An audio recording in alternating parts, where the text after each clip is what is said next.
Good evening, good afternoon, or good morning, depending on the time it is. You've tuned in to the new episode of Eat the Storms, the poetry podcast. My name is Damien B Donnelly. I'm your host and producer, and welcome to episode 7, season 7, on platforms such as Spotify, Apple, Google, Breaker, Podbean, Player FM, Overcast, Pocket Cast, Castbox, Podcast Addicts, and iTunes. We are back, and I cannot be more excited. What a week it has been. We just had our sensational, epic 20 Poet podcast special last weekend to celebrate Pride. It was the month of June, and all around the world it has been a Pride celebration celebrating the LGBTQAI+ community, and we had poets from almost every continent taking part in last week's show. So a huge thank you to every one of you who tuned in, and thanks again to all my wonderful poets. And I'm delighted to say that Trauma, the new pamphlet from JP Seabright, our Pride Poet of the Month, published by Fifth Wheel Press, just arrived in the post this week. I love me some poetry post. Now, also this week, we closed the doors on issue 3 submissions for The Storms, our fantastic journal of poetry, prose and visual arts that is now seeing its first 2 issues literally travel all around the world to so many countries, and it has been taken in by so many hearts. So thank you so much to each and every one of you for your acceptance, your appreciation, for buying, for contributing, for reading, for cheering. It really means the world to us here. Well, it certainly means the world to me. Now, myself and my current sub-editor for issue 3, Nitty Casa, are so excited to discover all you have sent us for issue 3, and we are delighted that we will be soon giving birth to a new issue. Now, this was also a week of celebrations, as I personally heard that I've been awarded a full bursary to the John Hewitt International Summer School taking place in Armagh in Northern Ireland from the 25th of July, and I cannot wait. The bags are already packed. The excitement has been squashed into the tiny pockets on the outside because the inside is far too squashed to fit anything more. I've already seen that Anne MacDonald is one of my fellow awardees. Kathy Carson is going to be marvellous, doing her one-woman show, Becoming Marvellous, and our featured prose writer for issue 3 of the Storms Journal, Biddy Lee, is going to be the toast of the festival on Friday night with Flash Fiction Armagh, which will also include my very own Venus in Pink marble, Gaynor Kane. And I've also just heard in the grapevine that Karen Mooney is also coming too. I cannot wait. A huge thank you to everyone at the John Hewitt Summer School for giving me this bursary. And to the rest of you, go look at the itinerary and grab your ticket now. Now let's get on with today's show, because we have another fantastically diverse, enthusiastic and creative lineup. Today we are bringing you sirens of the ocean weaving sea spawn and sea wrack, feelings of shrinking to the size of a pea and being squashed on a threadbare carpet, one man screaming of rage and sorrow and shame for the silence put upon women, as another waits to hear the river's stories, while another listens to the sounds full of sunlight on the radio and contemplates the extinction of old bears of Ireland. Thank you so much to all of you for tuning in to these guests. It's an enormous honour to curate this show every week, but it's also such a joy to think that you are tuning in out there and listening to these stories.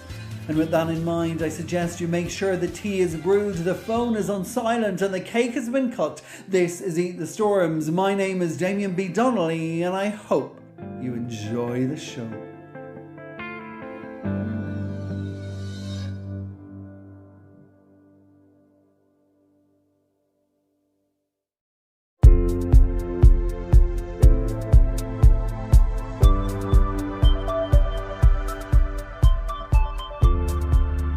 I am delighted to say that today we are kickstarting the show with a returning stormer taking us all the way to Mexico.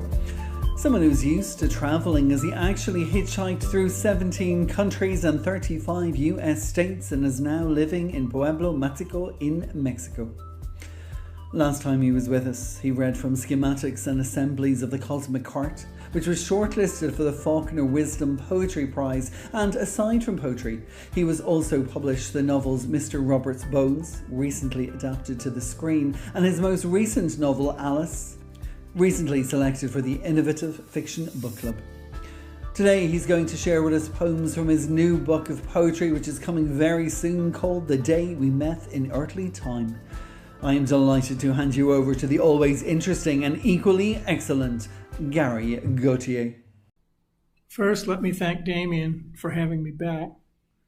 Last time I read from my previous collection, Schematics and Assemblies of the Cosmic Heart, which was published in 2021. Today's poems are from my new collection, The Day We Met in Earthly Time, which I hope to get in print by the end of the year. In this new collection, there is no linear narrative, but there are threads and repetitions that weave back and forth across the poems, and you may see some of that in the 7 poems I'm about to read. The first one is the title poem, The Day We Met in Earthly Time. We split our tacos down the middle. The lake shimmered behind your head, a geometry of water surfaces as ducks and paddle boats cast their wakes. We talked of D.H. Lawrence and transcendence, of Balzac and the little Chinese seamstress, of my novel Alice and how you took your name from the same character. As if we'd known each other 1,000 years, but due to some weird tear in the cosmic fabric, we didn't meet in earthly time until a few hours passed. But the 3 fates, eternal weavers of destiny, of lives, of our lives, are remorseless, not cruel, not compassionate, but steadily they weave, each a life, a thread from the spindle. Threads weave together and unravel, but a fabric ripped is soon mended. The fates spin tirelessly.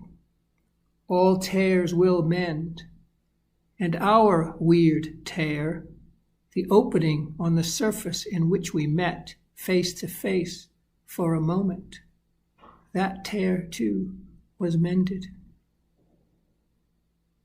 I sometimes still walk to that lake to see the ducks and the paddle boats, to see the surface shimmers, the bouncing specks of sun, and I try to picture you laughing and splitting our tacos down the middle.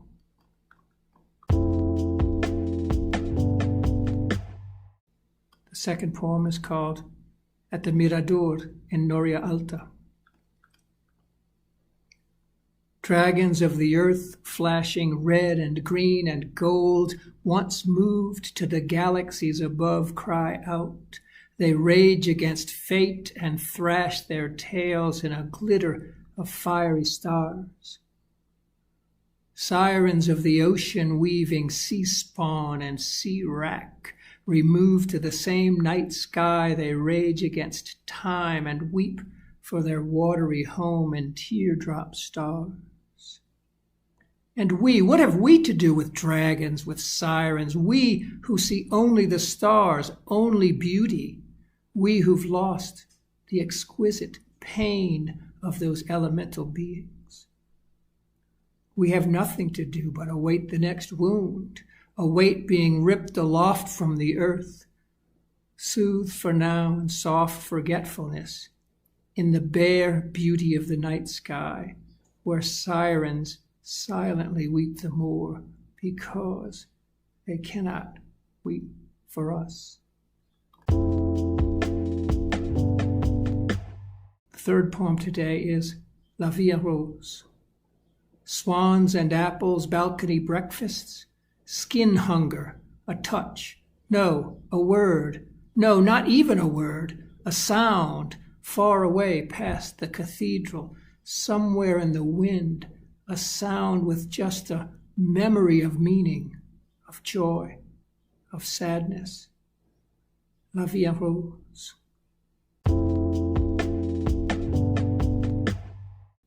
This next one is called Make the Room Bright.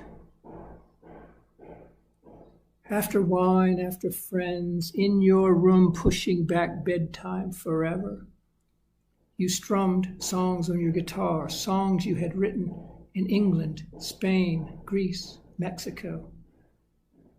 I read you my poems. You fell asleep. Darkness. I stayed awake as the last bits of beauty smoldered and went out. I stayed awake all night, and the darkness filled with all the joys and sadness of my life, all here now in your room, the smell of rosewater lingering on the downward edge of time, of our time. I stayed awake until dawn began and your body began to move. Open the curtains, you said. Make the room bright.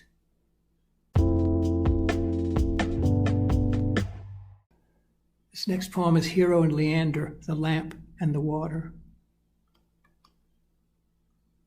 I still walk to that lake, the surface now still, absence of geometry, ache of tranquility, a voice but a whisper, soothing, sad, a silver thorn in the side of love.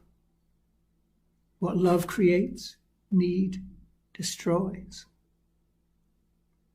We put flowers on the table at the change of the season. Then the rains came. We watched through the kitchen window. You turned out the lamp. I love you more than I need you, I said. Now I know what that means. But need, the ache, the silver thorn will have its bloody day. Time passes, seasons change. When I walk to the lake, I stir the surface, the glitter of sun, a dangerous swell, my hand beginning to move into place, a geometry of memories. Next one is Many Cobblestone Paths. Many cobblestone paths ahead, paved with light and sweet simplicity. Kitchen windows, coffee and lavender. Over and over the mystery of the other, but all paths peel back to a day in the garden, the paddle boats, back to the world as we found it, the jacarandas in bloom, 1,000 angels. And finally, Night's End. Long ago, the Paseo, lamplit streets, tree with a heart, tongue of a poet, we sat on stone pillows where angels weep. Okay, that's my set for today. Let me send another thanks to Damien and to the community he has helped to bring together. I'm happy and humbled to be in that number. Love you all. Thanks.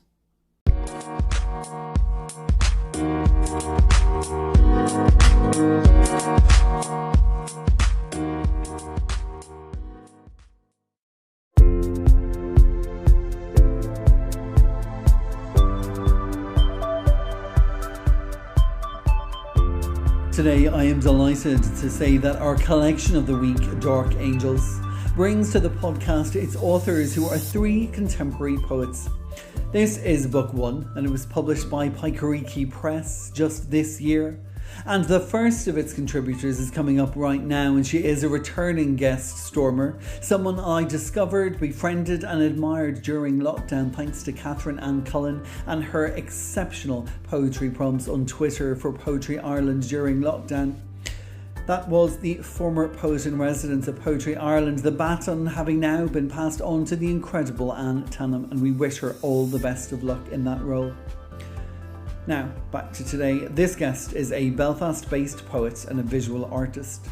Her work has appeared in places like The Other Language, the Honest Ulsterman Valley Press Anthology, Washing Windows 1, 2 and 3, and Poetry Jukebox's Climate Change Curation, which appeared in Belfast and Paris.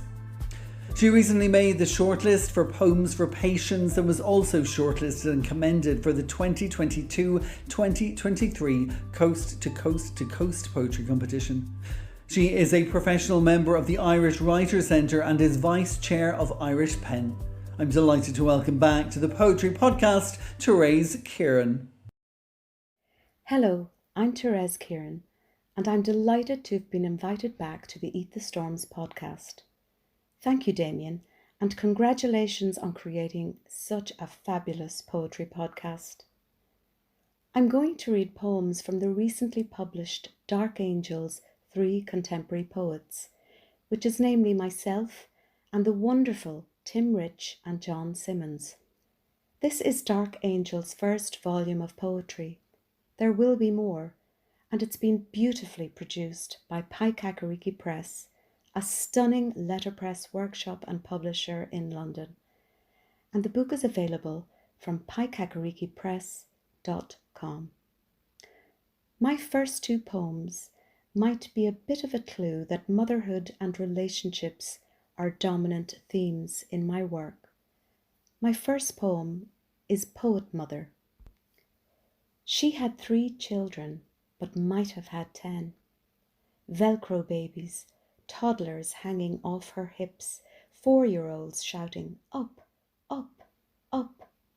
She draped their arms like scarves around her neck, sniffed their sweaty play, their day at school, washed each face with kisses, read their missives, sense or no sense.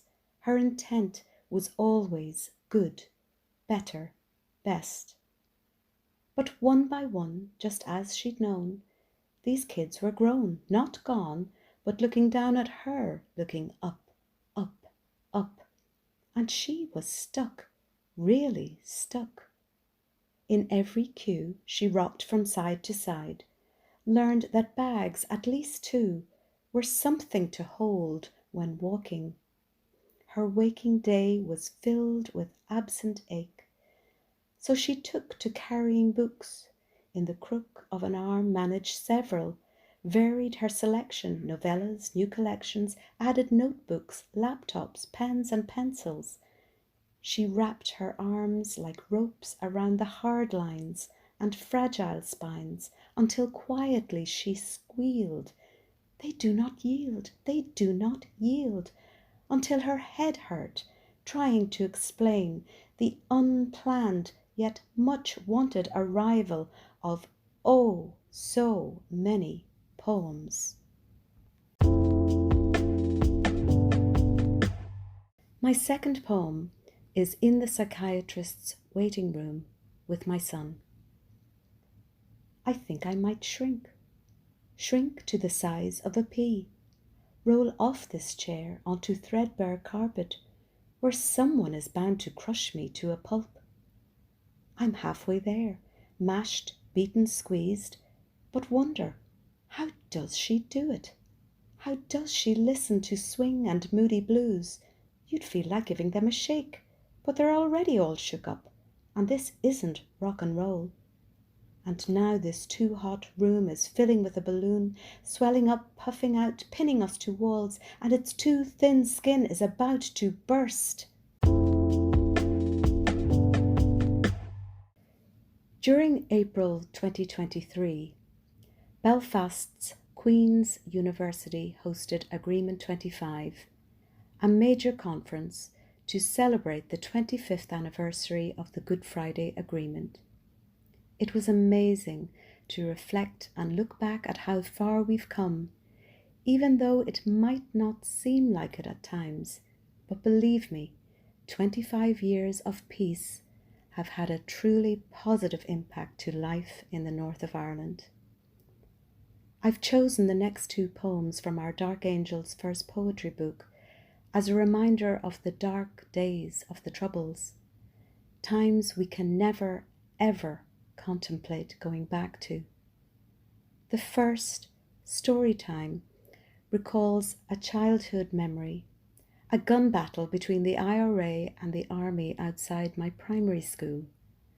My father, who was also the principal of this tiny 3-teacher school along the Louth Armagh border, was the hero of the hour, and so it's dedicated to him for being not just my dad that day, but for being everyone's dad. Story time. When the bullets played chasey round Ballinacloshire School, we scattered like marbles. Then, in a high-pitched scrum, we scrambled steps, tumbled into the master's arms, and with eagle wings he flapped us down. We grew small, smaller, played statues, joined the black dots of our widening eyes. The world map swung, and under desks we studied hard gum, listened intently to the ticking clock, interrupted by the rat-a-tat-tat, the snap, crack, pop, the tick-tock, until my father's voice, like caramel, was blanket and pillow around a story. One day, summer, good guy, bad guy.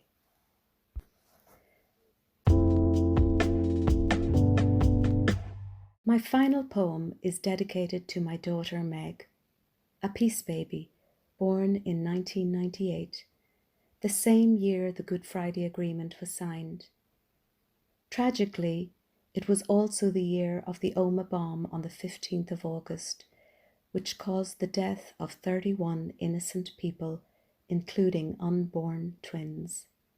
It is recorded as the largest loss of life in a single incident in the Northern Ireland history of the Troubles. Milestone.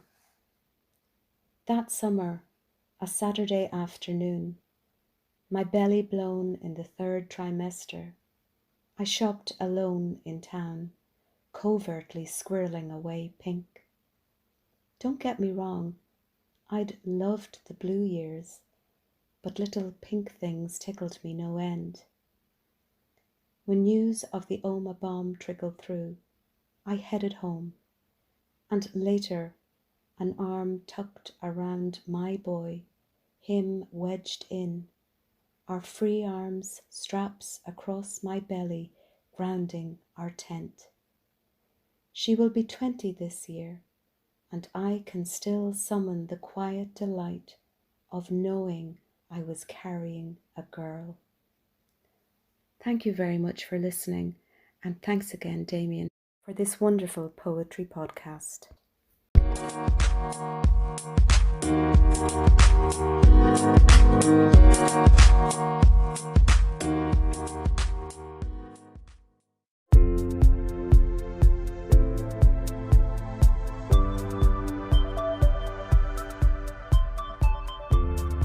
The second poet responsible for our collection of the week, Dark Angels, is also the co-founder of the writing organisation Dark Angels and also 26, a writers' collective. His own book, Dark Angels, inspired writers at work to take a more creative approach to writing and developed into an international programme of workshops that use techniques of poetry and storytelling. His first book, We, Me, Them and It, was recently republished in a 21st anniversary edition. He is also the author of the novels Leaves, Spanish Crossings and The Good Messenger. I am delighted to welcome to Eat the Storms for the first time, John Simmons. Many thanks, Damien.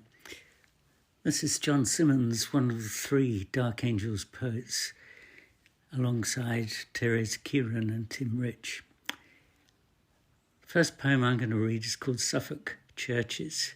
This came out of that time when we were just getting out of lockdown and all that, and could go out again on trips into the countryside, and I went to Suffolk, and I've always loved churches to visit. Suffolk Churches. Please give generously to maintain this house of God.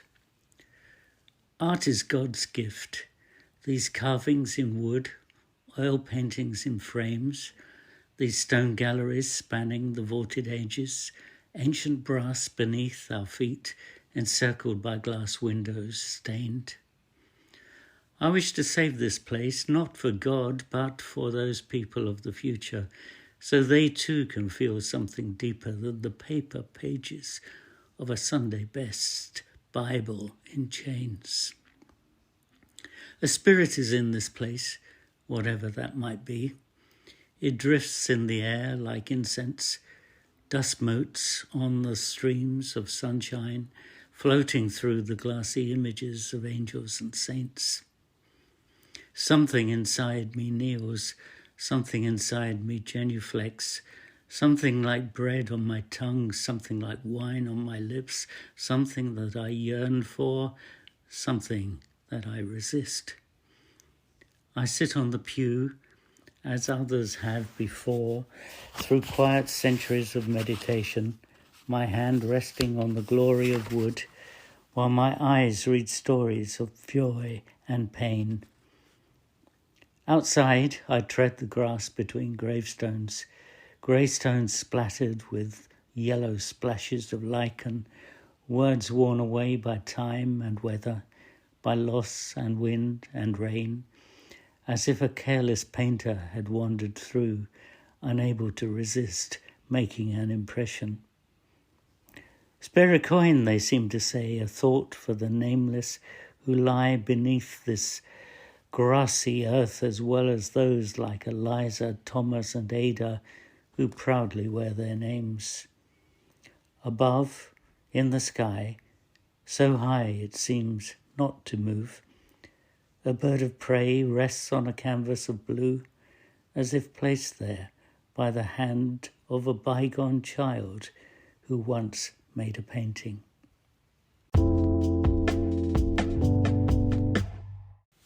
Poems are written from many emotions. That last one might have been written from a place of quiet reflection. The next one was written out of some anger. It followed the vigil that women held for Sarah Everard after she'd been murdered by a policeman in the southeast of England, and the Metropolitan Police decreed that the vigil had to be silent. This poem is called "A Vigil is Silent." Nothing was said. It seemed that Sarah was forced to rest in silence. The decree pushed down that a vigil would not permit speech on police orders.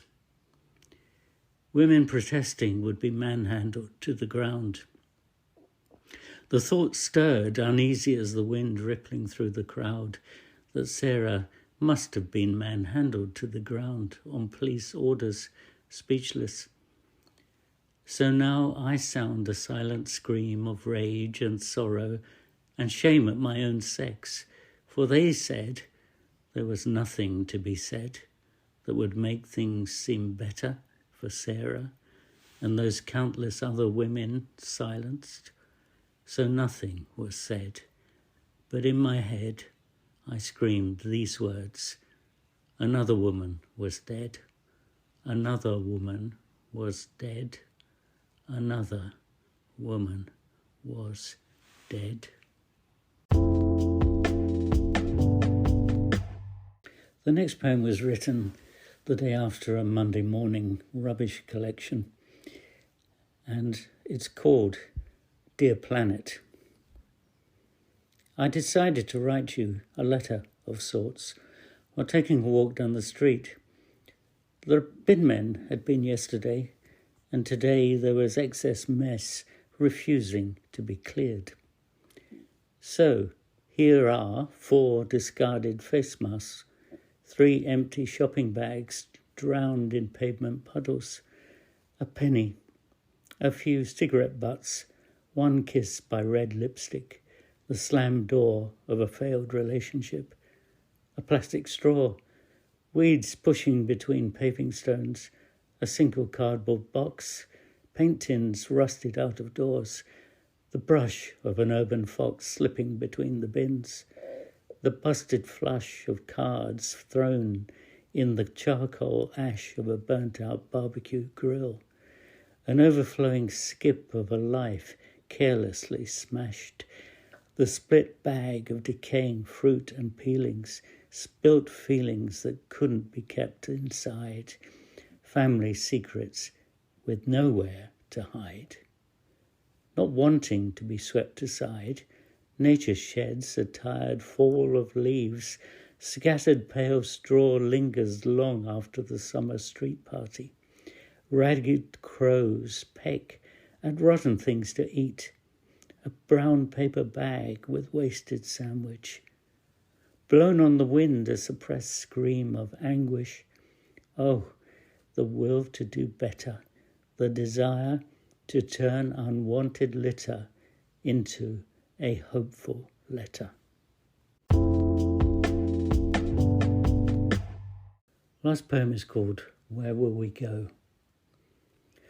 When the sun is out and the skies are beckoning blue, when the sea glistens like a mirror and there's salt on the tongue and a spray of foam on the face, where will we go?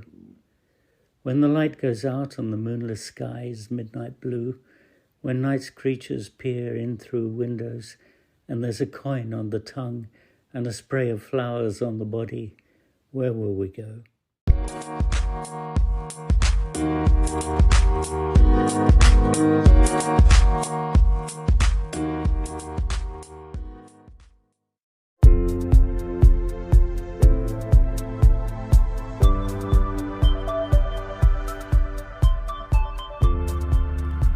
Our final author, responsible for the collection of the week, Dark Angels, published by Paikariki Press earlier this year, is a writer and lo-fi photographer. His words and images have appeared in places like Oscillations, Random, Spectacular and Arterial. His piece Landfill, featuring a poem and 4 photographs, was exhibited at the Bloomsbury Festival in London and is now also a limited edition letter print press. He writes for a living and is a New York Times best-selling ghostwriter and author, and also a member of Dark Angels Collective, and also the other co-founder of the Writing Collective 26. Joining us from Hastings in England, it's a joy to welcome for the first time to the podcast, Tim Rich. Hello Damo, hello everyone. My name is Tim Rich. I live in Hastings in sunny Sussex by the sea in southern England. If you hear excitable seagulls and other birds in the background, that's the reason why. It's not a sound effect. And I'm very happy to be reading for you today. I'm going to read 2 poems. My first poem is from a new book called Dark Angels, 3 Contemporary Poets, published by Paikariki Press in London. And I'm so happy to have poems in this book, along with 2 fabulous writers, Thérèse Kieran and John Simmons.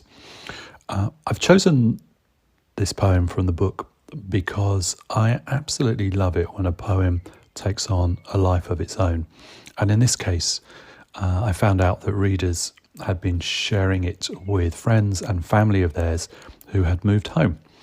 And you've moved to a new place, or sharing it like a moving card.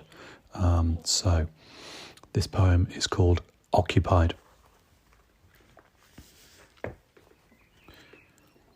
We buttered the cat's paws and baked bread in borrowed tins to make the unfamiliar speak of pleasure and our intentions to remain. All that first day the house talked to itself about us. Later than I expected, light withdrew across our table, unopened crates, back through thin glass towards tomorrow. So the room released its form, and we sat among one another, giving our ears to the conversation. Inner doorways, muttering behind flat hands. Oak floors, Masonic in their black treacle gloss, deciding whether to settle under our presence. Later, in bed, I stared sideways into an unlit universe, absently mind walking the bounds, relocking iron door bolts like an old rifle, drawn curtains a little closer, charting the evaporating path behind that plane's descent. In time, each stray thought went to its home, leaving this accommodation to take place. The air held here, sighing gently, like contented tortoise breaths. The softening percussion of bodies sleeping. The punctuating crack and hiss as fresh eggs are broken into a smoking pan, someone opening a window.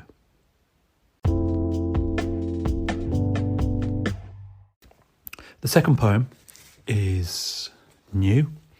It's just been emerging on the page over the last few weeks, and I never really know what I'm going on about until I start to get right into the editing process. And what I've realised with this one is I think it's a meditation on my uncertain connection with nature. I would love to feel that I am absolutely in full resonance with the natural world. But am I? In this age of artificial intelligence and manufactured environments and digital lives, how much of a nature boy am I really?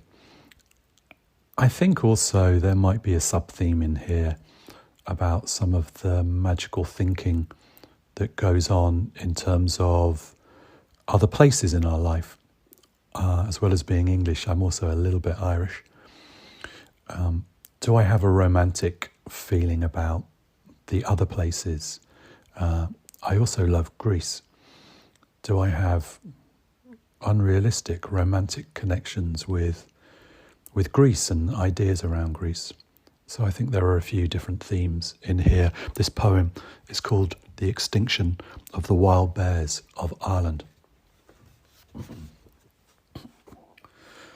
A man who sounds full of sunlight is on the radio, talking about the extinction of the wild bears of Ireland.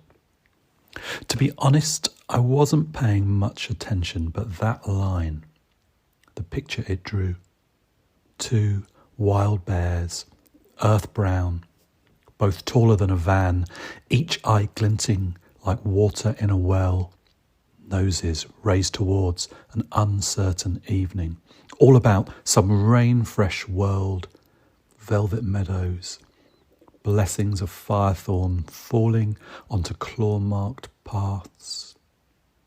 And yet, my mind doesn't go far until it runs into earthworks, gates, enclosures, bears prowling outside a new garden wall, a van, a well.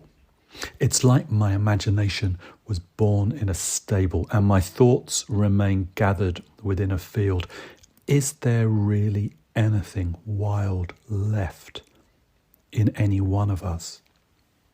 Some inner terrain holding the enormity of a wilderness? Oh, but that voice again, is his name McMahon, strolling across such distance, nearly singing to us now of the animals' retreat into mountain caves, the thick bones found huddled about themselves, telling us that something important died therein. I try again to imagine before. Unbordered land, bears smashing into oil-fat salmon, resting in a roll-around nest of gorse and sage, cinnamon light warming the last of the bilberry's nameless birds, noting shifts of power in the hair-quick wind. I see it all, but perhaps this land is too free for me to truly know. And I worry that my bears will soon accept an apple from the tree. Thank you for listening.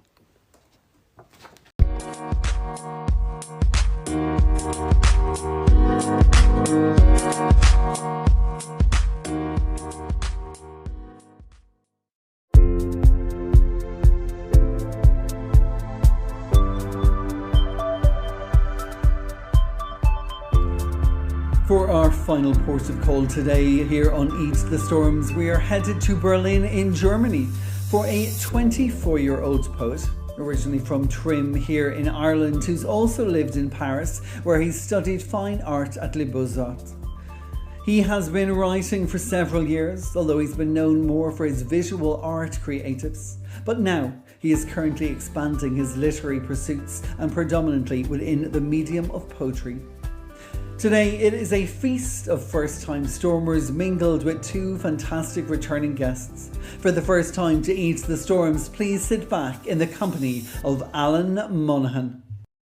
Hey Damien, I hope all is well, I hope you're good. My name is Alan Monahan. I'm a 24-year-old artist, writer, poet, originally from Trim, County Meath. Living in Berlin at the moment. I was in Paris for a while. I was studying art over there. Pier of the Shanquay. Below the pier lies a despondent boat, creased and crested by its lonesome odyssey, now held to ransom by winter. The barely ripples that float strike in faint memory. An ancient wind changes its greys, save the red alphabet that peels and cracks the mist, the clouds, the tales, in which life peers through all, standing on the edge of mythology.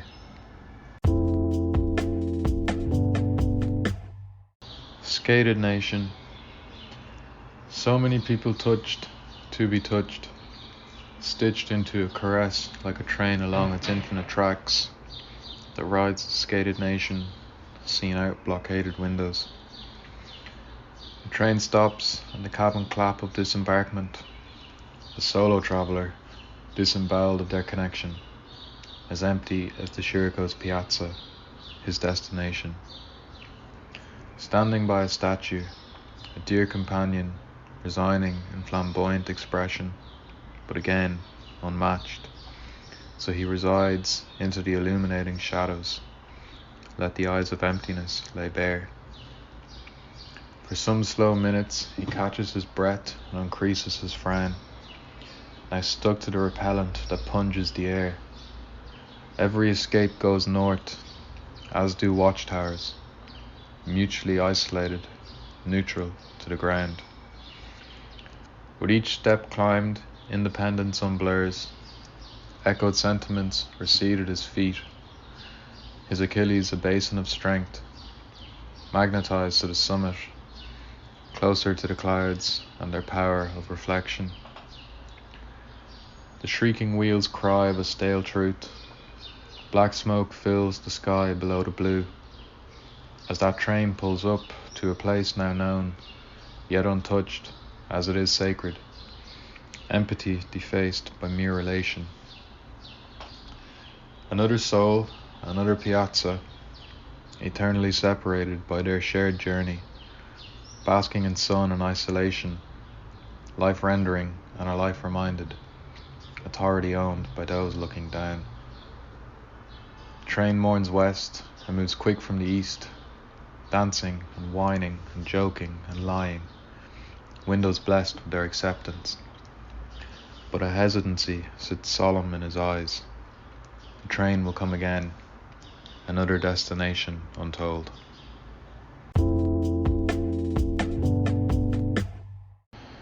Trim. Love to see the fuss escape hurried women, for broken sinks to be at peace with men, for taps to flow of black and cream, the price to drop for all around. I wish a chipper's Friday be a school kid's always, homework for the feet and of adventure, for pockets to always rattle with glee, for shutters to never triumph. I want to hear the church bells ring, for all its wrath to chase its sound, the confession box to brim with virtue, for pious knees to find their answers. I long to hear the river's stories, for skim-thrown stones to never sink, for myths to bite the bait of wonder, overflowing in only magic. I hope to see the castle glow, for its shadow to run to foreign hills, for its stones and rocks of grey to bloom, flowers to grow in adoration. I set my heart on luminous skies, dawn and dusk light the edge ablaze, for blues that court the ice cream van, for pots of gold to pinch the drizzle. I dream of roads to tune dancing feet, for trees to hum enchanting songs, for clouds to sprinkle of lust and heart, the fields immortally green and festive. I yearn for bunting of white and red, for roofs to hold their essence strong, car horns to keep the breeze afloat, for dandelions to kiss the colours, euphoric.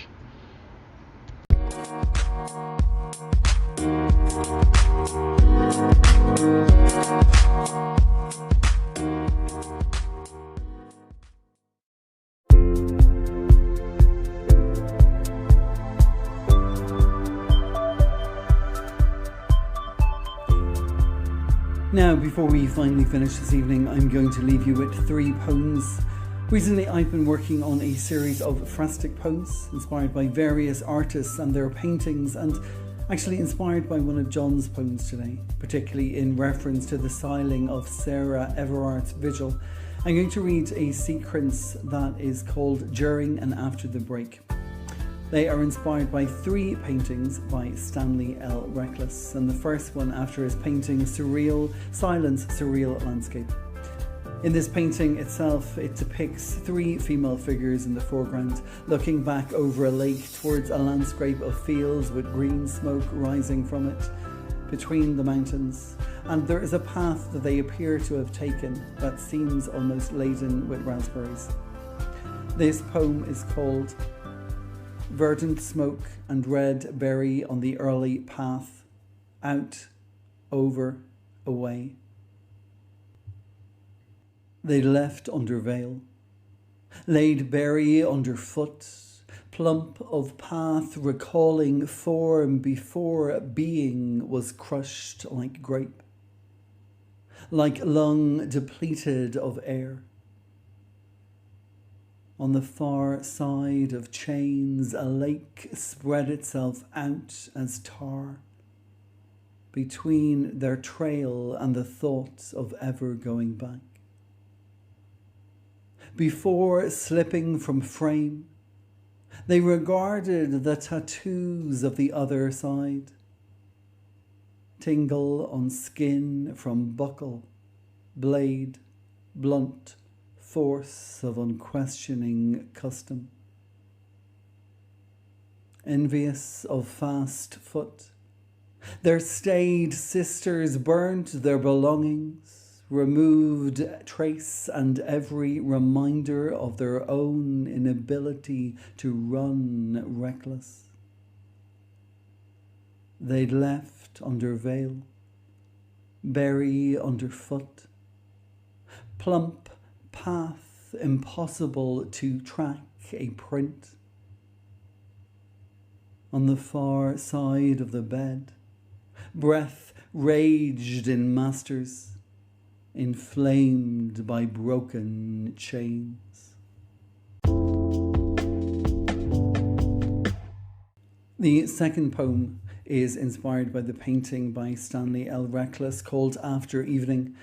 This painting depicts a young woman in a red dress, sitting on a bench, a body of a female lying on her lap, small, reduced.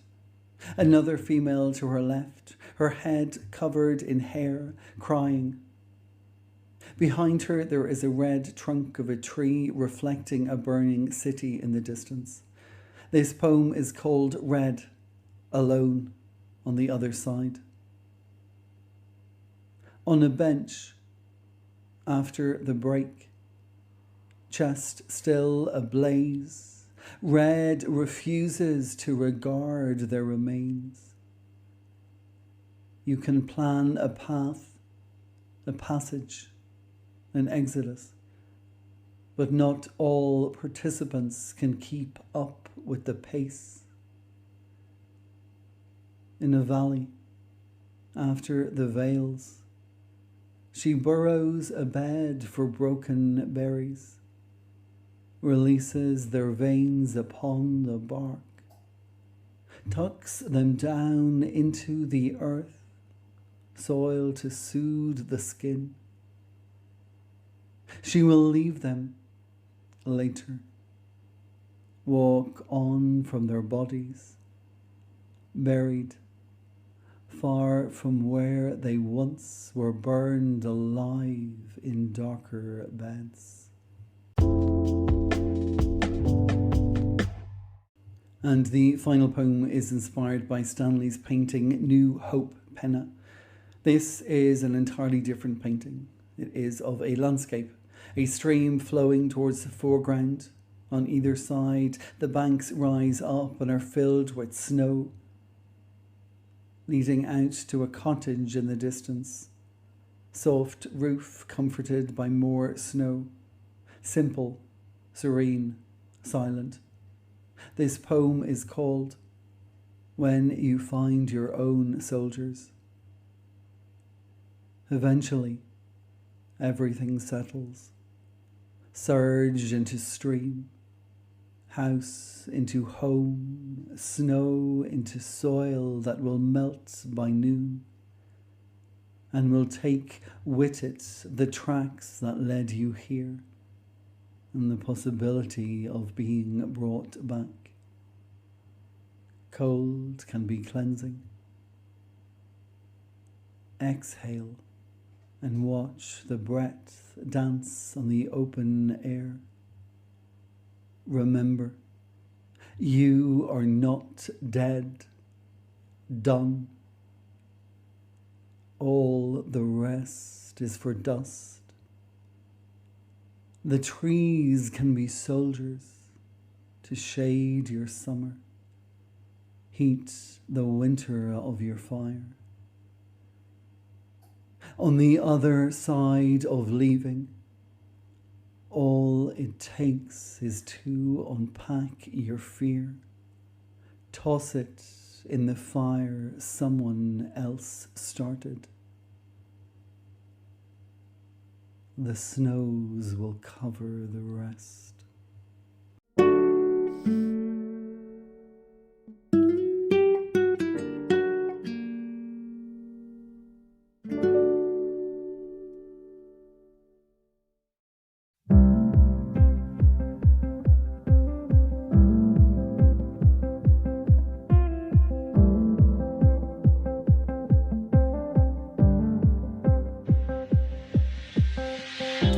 Well, I hope you've had a good evening, good afternoon, or even a good morning, because we've now reached the end of another episode of Eat the Storms, the poetry podcast.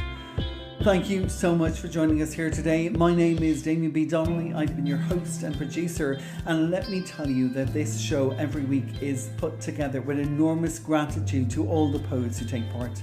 And today, those incredible creators have been Thérèse Kieran, Tim, Rich and John Simmons, who together are responsible for our collection of the week, Dark Angels, 3 contemporary poets, published by Pakariki Press. Thérèse, Tim and John were joined today by the brilliant Gary Gautier and newcomer to Eat the Storms, Alan Monahan. For details on all of my guests on today's show and where to find, follow and even buy their collections, head on over to www.eatthestorms.com. Click on the podcast section called Listen to the Podcast, and there you will find a blog post for every episode.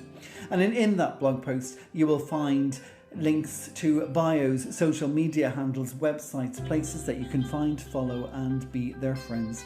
This was episode 7, season 7. In that blog post you will also find a link to the John Hewitt International Summer School if you fancy coming along to Armagh, taking part in the workshops, listening to the writers, from poets to prose writers to novelists like Joe O'Connor. It will be a sensational full-on week from Monday to Saturday, so don't miss this opportunity. Now, of course, just a reminder that submissions have now officially closed for the third issue of The Storms, our journal of poetry, prose and visual arts. So it's time for Nitty and myself to lose our eyesight for a little while we read, review and admire the incredible selection of poetry, prose and visual arts that you've sent to us from around the world. It really is an honour to curate this printed journal made here in Ireland and then see it taking flight, going all around the world as its very own tornado.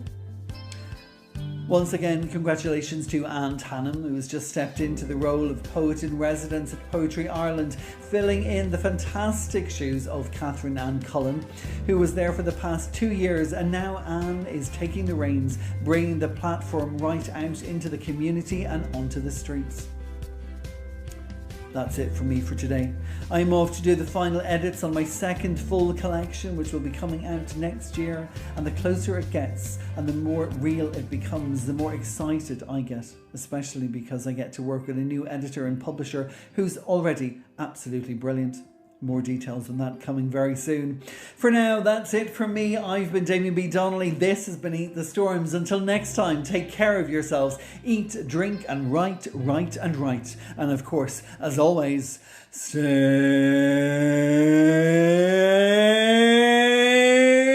bloody poetic. Oh, thank you.